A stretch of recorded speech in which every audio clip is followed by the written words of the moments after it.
माझ्या तमाम हिंदू बांधवांनो, भगिनींनो आणि माता, गेले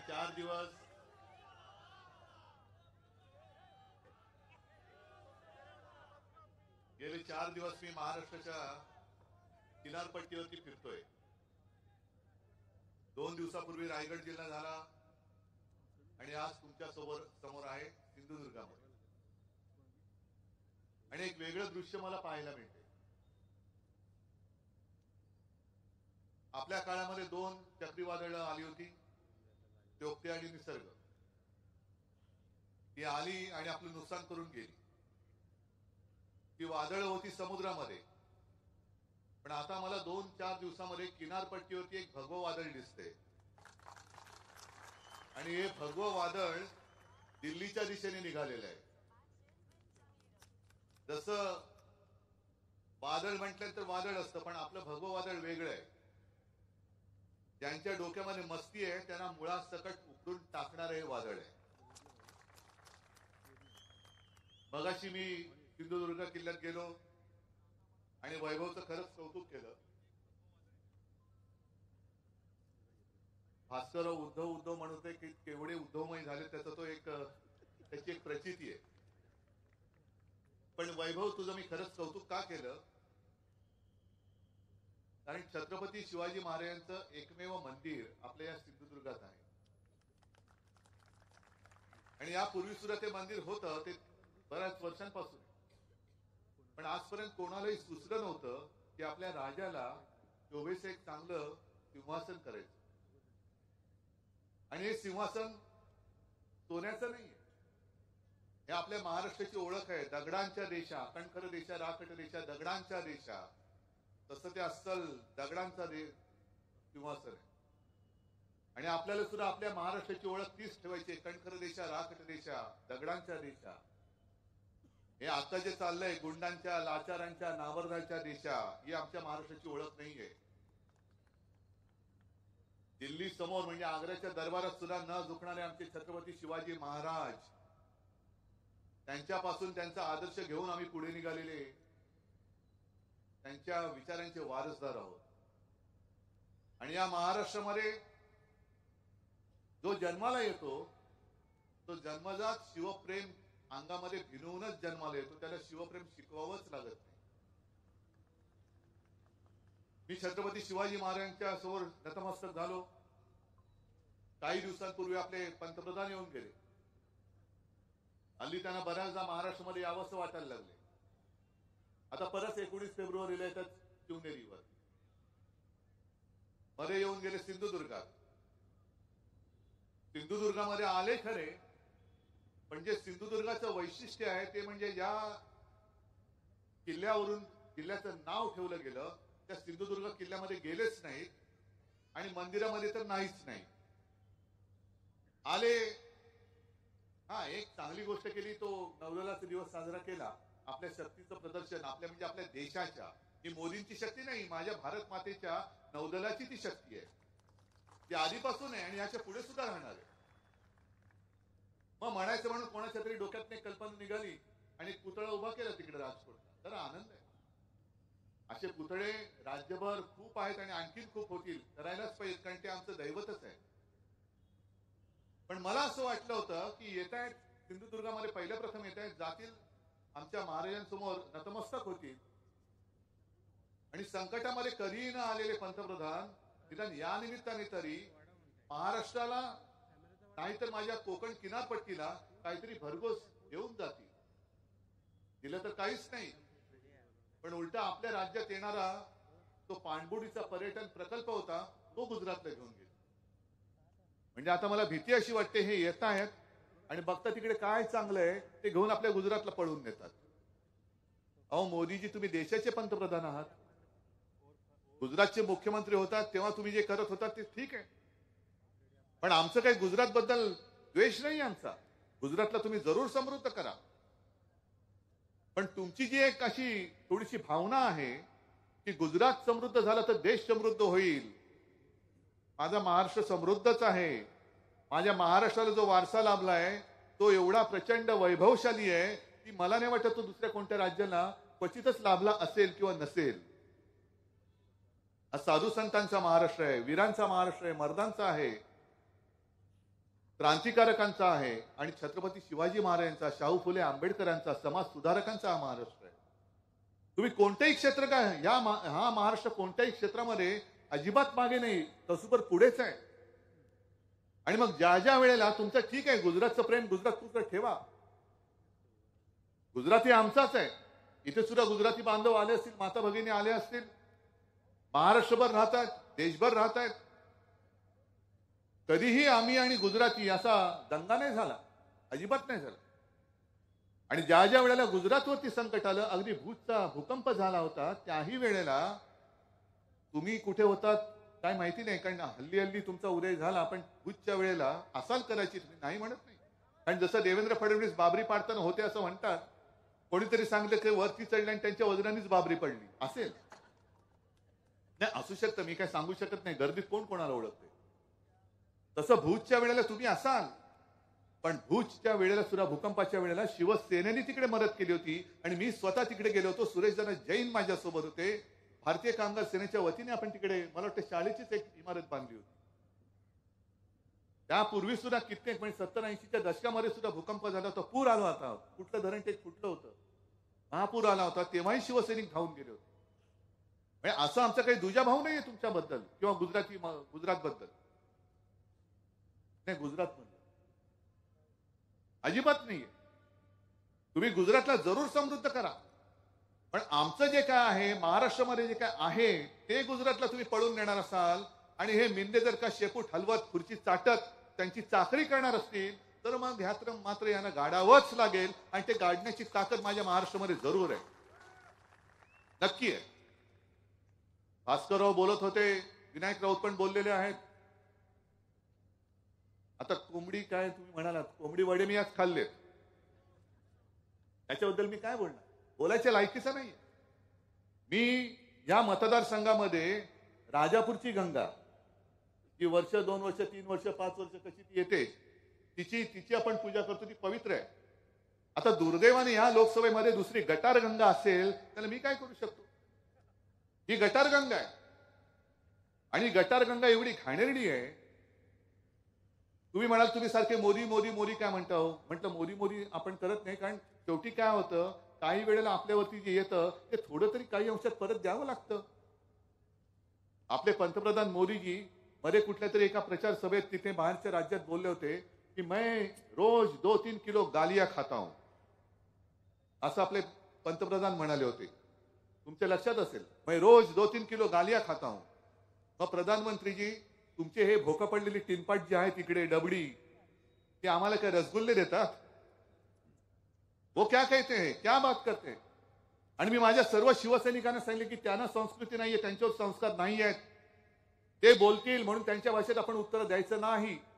मात्र एक आता याच्या पुढे करायचं, ते ज्या भाषेत माझ्यावर बोलतील, आपल्या कुटुंबियांवरती बोलतील, आपल्यापैकी कोणालाही बोलतील, ते बोलल्यानंतर ते टिनपाट बोलल्यानंतर आपलं म्हणजे माझं नाव असेल ते माझं नाव बाजूला ठेवायचं आणि अगदी बेधडक, होय बेधडक भाजपाच्या वरपासून खालपर्यंत कोणताही नेता तुम्हाला आवडता नावडता असेल त्याचं टाका आणि तो त्याला बोलला आहे असं समजून तुम्ही ते ऐका आणि तसं ते वाचा.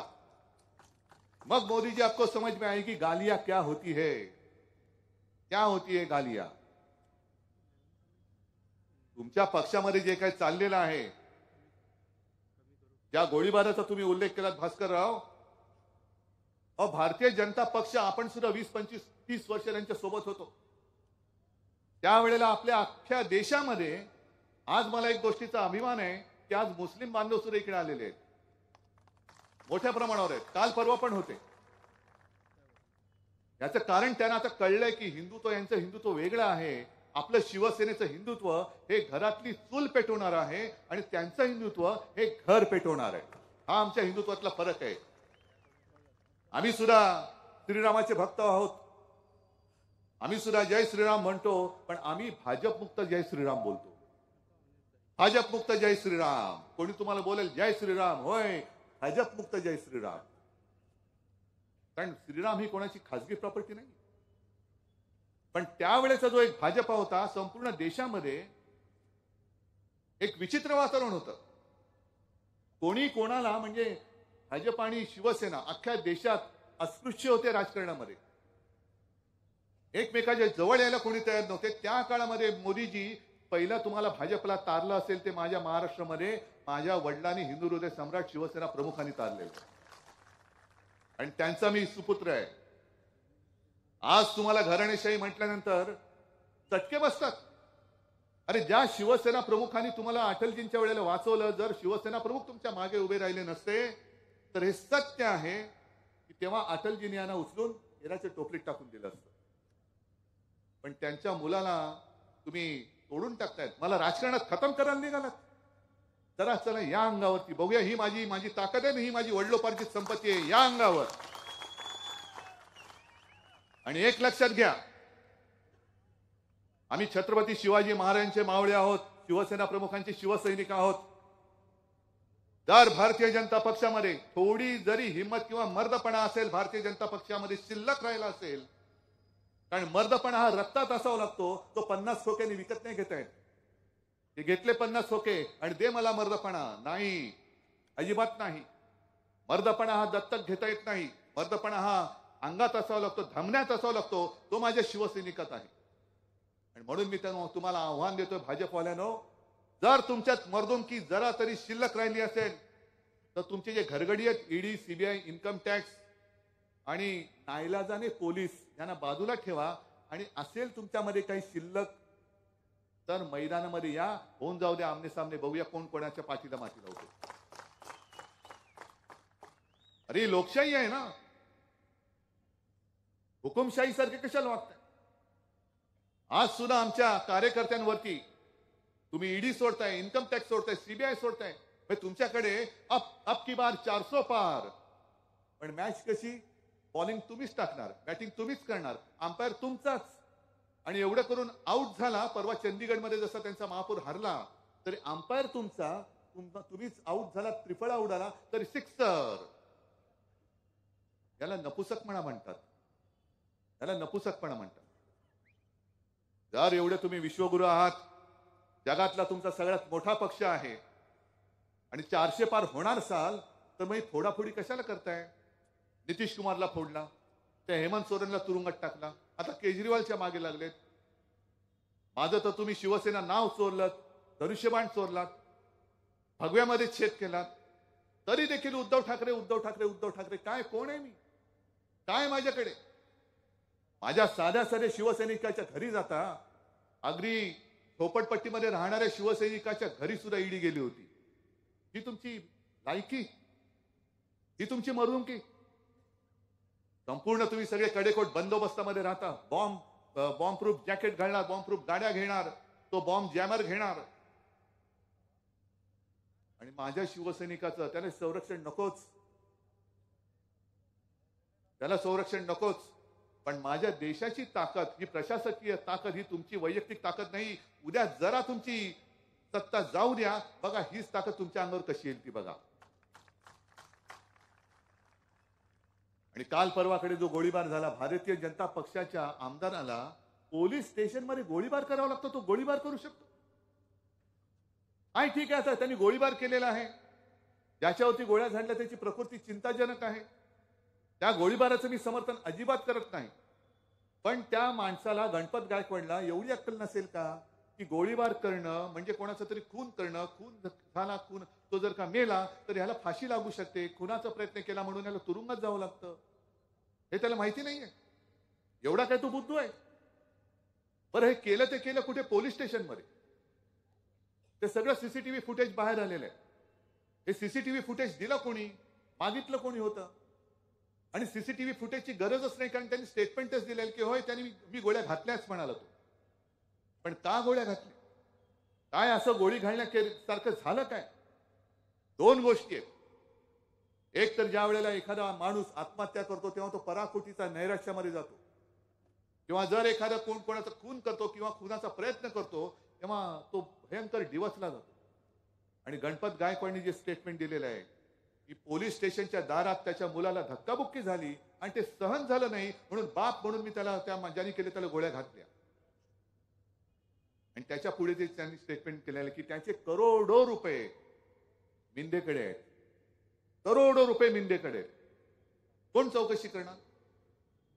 आपले होम मिनिस्टर कुठे आहेत?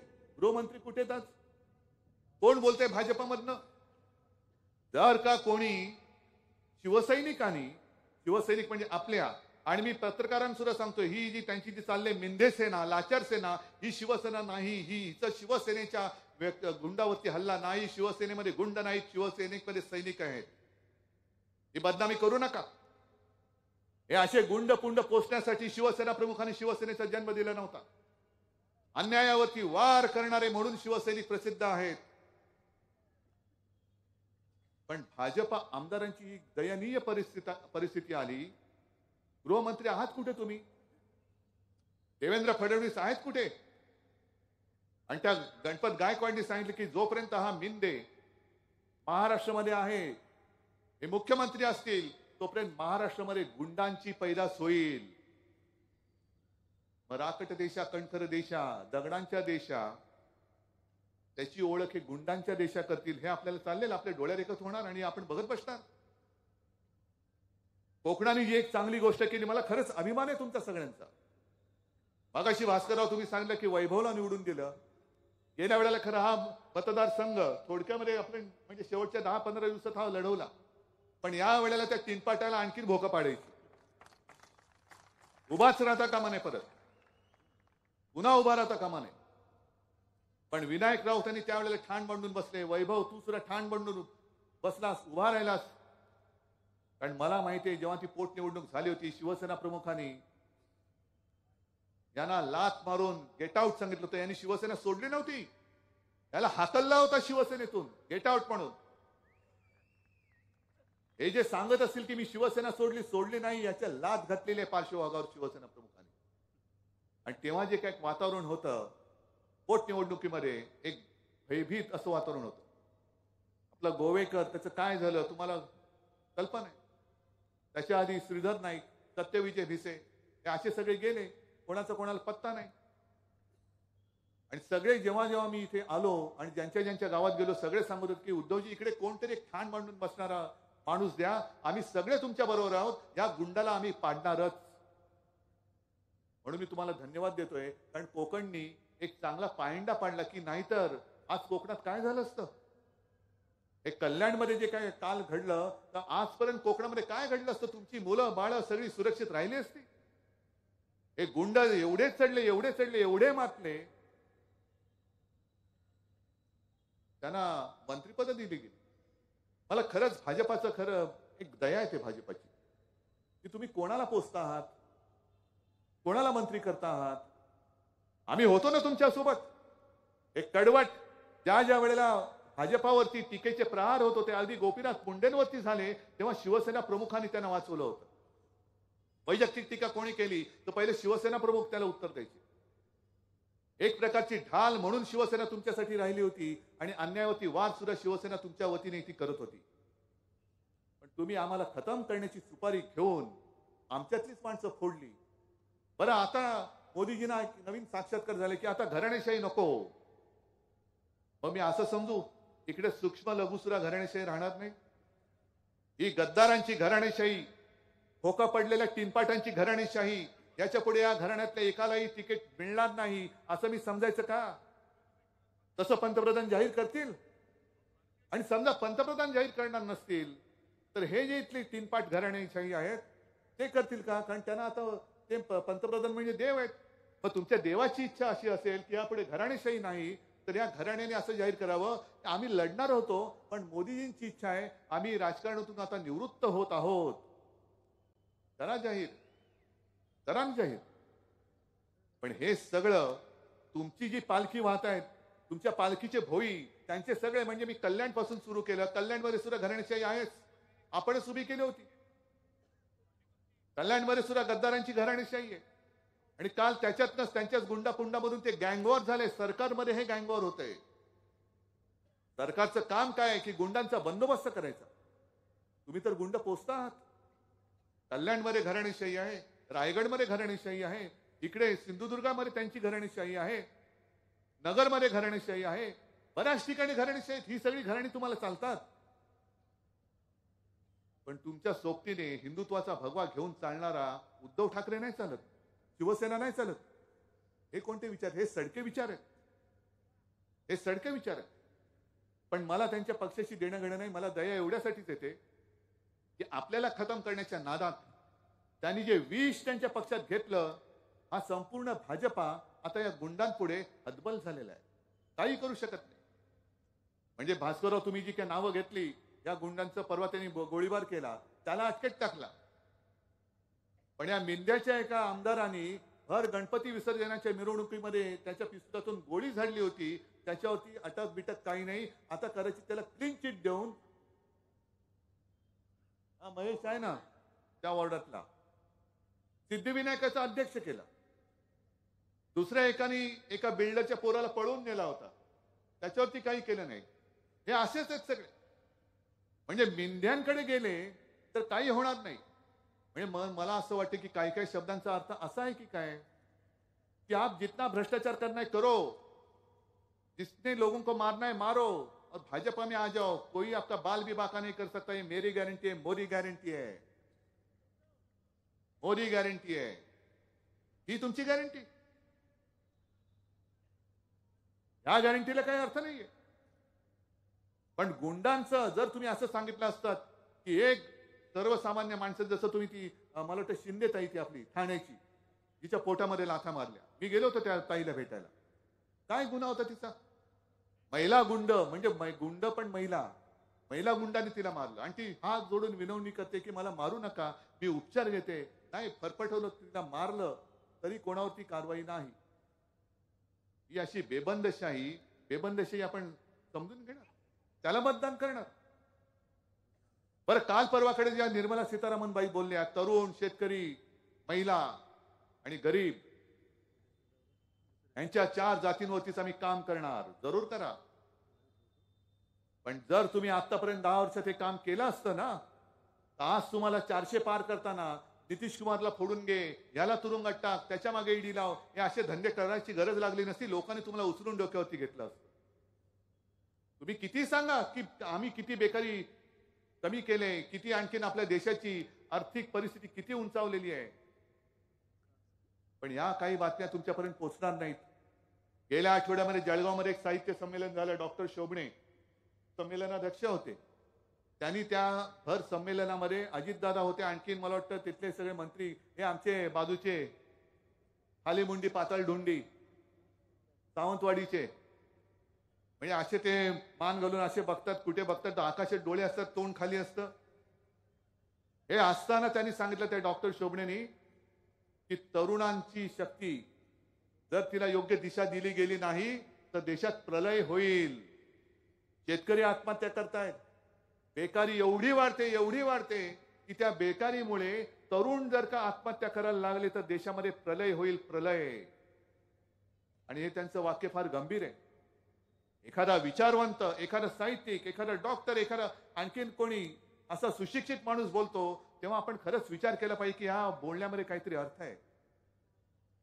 पण आजपर्यंत देशामध्ये जे क्रांतिकारक झाले ते क्रांतिकारक सगळे 16 ते 20, 25 या वयाचे होते. अगदी खुदीराम बोस सुद्धा 16-17 वर्षाचा पोरगा होता. म्हणजे अशी त्याची जी एक कहाणी आहे, घटना आहे की त्यावेळेला क्रांतिकारकांनी एक बॉम्ब बनवला आणि मग चर्चा सुरू होती गुप्त बैठकीमध्ये. या बॉम्बचं प्रात्यक्षिक करायचं कुठेतरी निर्जन स्थळी जाऊन फोडला पाहिजे. आणि ती चर्चा चालू असताना हा पोरगा उठला आणि उभा राहिला आणि बोलला की अरे, एवढ्या मेहनतीने केलेला बॉम्ब त्या दगडावर टाकून काय उपयोग आहे, सगळी मेहनत वाया घालवता. तर मग काय करणार, तर मी करतो म्हणे. त्यांनी घेतला तो बॉम्ब आणि एका इंग्रज अधिकाऱ्याच्या टाळक्यावरती तो, ह्याला फोडायचा दगड नाही, इंग्रज अधिकाऱ्याचं टाळकं पाहिजे. त्याने तो फोडला तसा टाळक्यावर आणि मग त्याला पकडला गेला. तो, त्याला फाशीची शिक्षा झाली.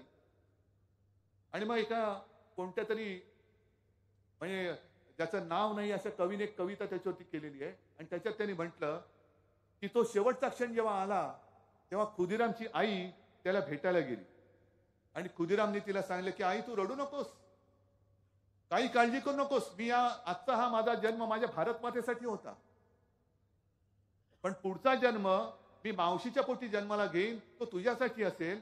आणि मावशीला जे बाळ होईल ते बाळ झाल्यानंतर त्याच्या गळ्याकडे बघ, त्या गळ्यावरती एक ती खूण असेल, ती खूण आता मी जे फाशीला जातोय, फाशी मला दिली जाते, त्या फाशीच्या दोराची असेल आणि ती खूण बघ आणि ओळख तुझा खुदिराम परत आलेला आहे म्हणून. काय तयारीची माणसं होती, काय तयारीची मुलं होती. पण त्याने इंग्रज सत्ता हादरून टाकली, हलवून टाकली. काय इंग्रजांची सुद्धा मस्ती होती. आमच्या सत्तेवरचा सूर्य कधीही मावळत नाही.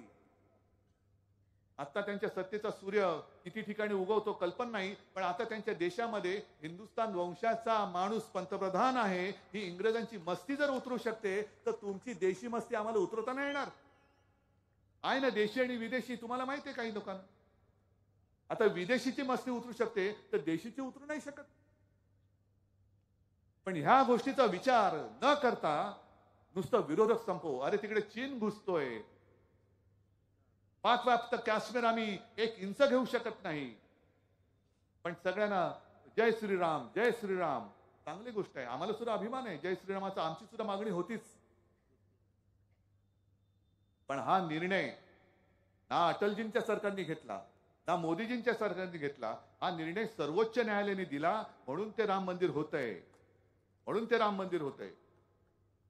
त्यावेळेला सुद्धा राम मंदिरासाठी विटा जमवल्या. आता म्हणे सगळीकडे घराघरामध्ये अक्षता वाटल्या. अक्षता वाटल्या चांगली गोष्ट आहे. मी काही नास्तिक नाही आणि मी सुद्धा प्रभू रामचंद्राचा भक्त आहे, सगळ्यांचा भक्त आहे. पण एका बाजूला देशामध्ये कुपोषण आणि बालकं मरत असताना तुम्ही धान्य फुकट घालवायची गरज नाही. एकीकडे सांगता तुम्ही 80 कोटी लोकांना अन्न देत आहे. 80 कोटी लोक म्हणजे देशाची अर्धी लोकसंख्या झाली. पण एवढी लोकसंख्या बेकार आहे, त्यांना अन्न घेऊन खाण्याची त्यांची क्षमता नाही. त्यांना तुम्हाला फुकट अन्न द्यावं लागतंय. देता ही चांगली गोष्ट आहे, पण मग तुमची बेकारी तुम्ही जी कमी केली ती नेमकी केली कोणाची कमी?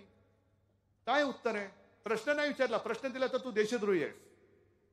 अरे माझ्या देशाचा प्रश्न आहे, तुम्ही माझ्या देशाचे पंतप्रधान आहात आणि देशाच्या जनतेचे प्रश्न मी विचारल्यानंतर तुम्ही जर मला देशद्रोही ठरवत असाल तर उद्या देशाची जनता तुम्हाला सिंहासनावरती खांदी उतरवल्याशिवाय राहणार नाही. ही या जनतेची ताकद आहे, ही या जनतेची ताकद आहे.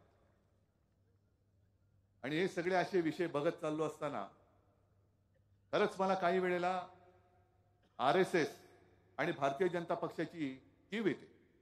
इकडे सुद्धा RSSचे काही लोक असतील, मी पोटतिडकीने बोलतो, राहवत नाही म्हणून बोलतो. याचा अर्थ मी तुम्हाला काही शत्रू मानतो असं नाही, पण मी काय बोलतो हे लक्षात घ्या, नाहीतर तुमचाच कपाळ मोक्ष होणार आहे.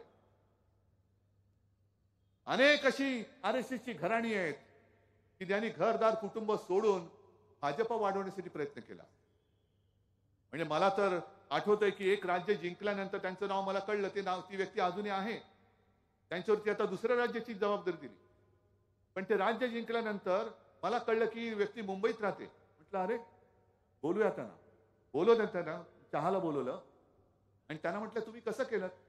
मला म्हणाले उद्धवजी काय सांगणार? म्हणे आम्ही संघाची लोक अशीच करतो, आम्हाला जबाबदारी दिली का आम्ही तिकडे जातो आणि आमचं काम केल्याशिवाय हलत नाही. म्हटलं काय केलं तुम्ही? म्हणजे आम्ही जेव्हा गेलो त्या राज्यामध्ये फार वाईट परिस्थिती होती. कोणी तिकडे आमचं नाव घेतलं किंवा आम्ही रस्त्यावरती दिसलो तर जसं कुत्र्याला मारायला मागे लागतात तशी लोक मागे लागायची. मग काय केलं? नाही म्हणे आम्ही राहिलो ठामपणाने, काही वेळेला शिव्या खाल्ल्या, मार खाल्ला, पण करत करत करत करत इतक्या वर्षांनी आम्ही भाजपाचं राज्य तिकडे आणलं. आता परत ते राज्य ते हरले, तो भाग वेगळा. पण ही त्यांची जी चिकाटी आहे, घरदार कुटुंब सोडून जे देतील तिकडे, सीमेवरचं राज्य तर सीमेवरचं राज्य, दुसरं राज्य तर दुसरं राज्य, ना घराचा पत्ता ना कुटुंबाचा काही संपर्क, भाजप एके भाजप. आता भाजप ज्या दिशेने चाललाय आणि देश ज्या दिशेने तो नेऊ इच्छितोय, हा मार्ग हुकुमशाहीचा आहे. मला सर्वांना सांगायचं, तुम्ही तर माझ्या हक्काचे आहात, पण भाजपच्या कार्यकर्त्यांनी सांगायचं, RSSच्या कार्यकर्त्यांनी सांगायचंय आणि प्रशासकीय यंत्रणांना पण सांगायचंय की ही दिशा ही हुकुमशाहीची आहे. आणि आज तुम्हाला एक संधी आहे येत्या निवडणुकीमध्ये, मग ती लोकसभेची असेल आणि विधानसभेची असेल, ही हुकुमशाही इथल्या इथे जर का ठेचली नाही, जशी तुम्ही गेल्या वेळेला इथली गुंडशाही ठेचली, नाहीतर कोकणाची पुरी बर्बादी झाली असती. सगळ्या कोकणाचा 7-12 एका व्यक्तीच्या नावावर झाला असता. तसं संपूर्ण देशाची वाहतात लागेल. आणि ही लढाई केवळ माझी नाहीये, ही लढाई केवळ शिवसेनेची नाही, ही लढाई तुमच्या सगळ्यांची आणि तुमच्या पुढच्या पिढ्यांची आहे. घराणेशाही म्हणतात ना हो, इकडे सगळे घरंदाज लोक आहेत, त्यांना सुद्धा मुलं बाळं आहेत, नातवंड आहेत, आणि त्यांना सुद्धा आणखी नातवंडांना सुद्धा मुलं होणार आहेत. त्यांच्या भवितव्याचीही निवडणूक आहे. मग मी तुम्हाला प्रश्न विचारतोय की तुम्हाला तुमची मुलं बाळं, तुमच्या भावी पिढ्या तुमच्या एका बोटामुळे, तुमच्या एका मतामुळे हुकुमशहाच्या ताब्यात देण्याची तुमची तयारी आहे? असेल तर द्या. ज्याची कोणाची तयारी असेल द्या बाबा, मी काय करू शकतो? मी फक्त सांगू शकतो पुढे खड्डा आहे, खड्ड्यात पडशील. पण कोण असं म्हणाला पडलो तर पडलो, मग पड खड्ड्यामध्ये. मुंबई गोवा रस्ता जो बघतोय मी आता, इथला रस्ता तुम्ही मागे लागून करून घेतला, पण रायगडमध्ये तसा खड्ड्याचा रस्ता आहे. तसाच जर का खड्ड्याच्या रस्त्यावरनं कोणाला चालायचंच असेल तर मी काही करू शकत नाही. पण जर का तुम्हाला हुकुमशाह नको असेल तर मग मात्र तुम्हाला या वेळेला जे म्हणतायत अब की बार 400 पार, तुम्ही म्हणायला पाहिजे अब की बार भाजप तडीपार, भाजपा तडीपार हा महाराष्ट्राचा नारा असला पाहिजे. देशामध्ये काय होईल, इंडिया आघाडी होईल, होईल. भाजप सरकार येणार नाही, अजिबात येणार नाही. पण देशामध्ये काय होईल ते तिथले पक्ष मजबूत आहेत ते बघतील. पण निदान महाराष्ट्र जो आहे छत्रपती शिवरायाचा, तो शिवरायाचा महाराष्ट्र नेहमी संकटाची सामना करत आलेला आहे. त्याही वेळेला अफजल खान आला होता, औरंगजेब, सगळ्यांना. पण एक जर छत्रपती शिवाजी महाराज जन्माला आले नसते तर आज आपण इकडे दिसलोच नसतो. राम मंदिर तर होऊच शकलं नसतं. मी ज्या वेळेला आज सिंधुदुर्ग किल्ल्यामध्ये गेलो, त्या किल्ल्यामध्ये छत्रपती शिवाजी महाराजांच्या समोर उभं राहिल्यानंतर मला खरंच असं वाटलं की छत्रपती शिवाजी महाराज मला विचारतायत की काय करतोयस तू, काय करताय तुम्ही? माझं केवळ नाव घेता, छत्रपती शिवाजी महाराज की जय जोरात बोलता, आमच्या जयंत्या जोरात साजऱ्या करता, भगवे फडकवता, ढोल ताशे वाजवता, पण शिकलात काय माझ्याकडून? आहे तुमच्यावर हिंमत? ज्या वेळेला ते संकट आलं होतं त्या संकटाची सामना करणारा छत्रपती शिवाजी महाराजांसारखा एखादा तरी मावळा आपल्यामध्ये शिल्लक आहे का?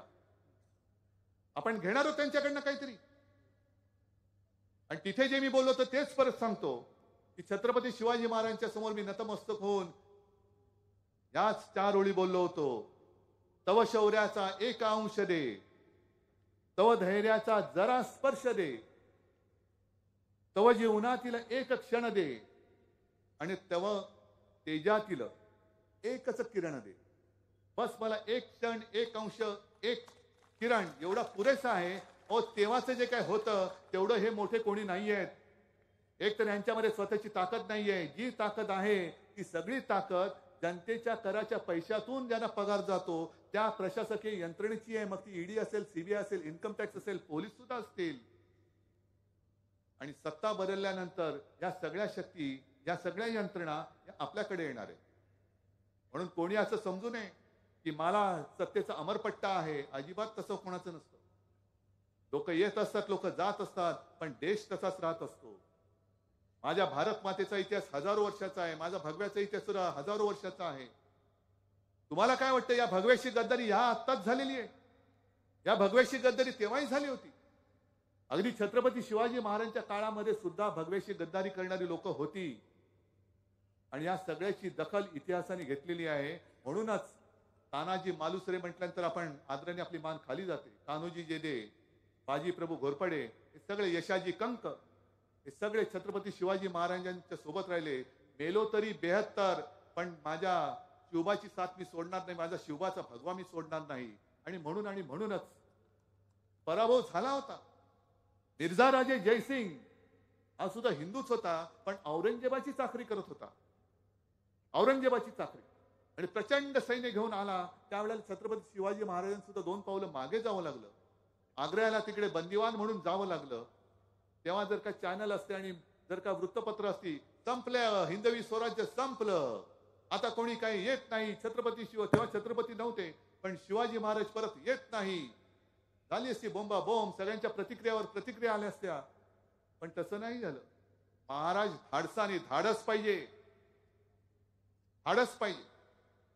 तलवारीने युद्ध लढता येतात, पण तलवार धरायला मनगट लागतं आणि मनगट चालवायला सुद्धा पहिलं मन लागतं. ते महाराजांकडे होतं. म्हणून महाराज त्या वेड्यातून सुद्धा, त्या आग्र्याच्या किल्ल्यातून सुद्धा परत आले. आणि त्याच्यानंतर औरंगजेबाच्या नाकावर टिचून त्यांनी स्वराज्याची स्थापना केली.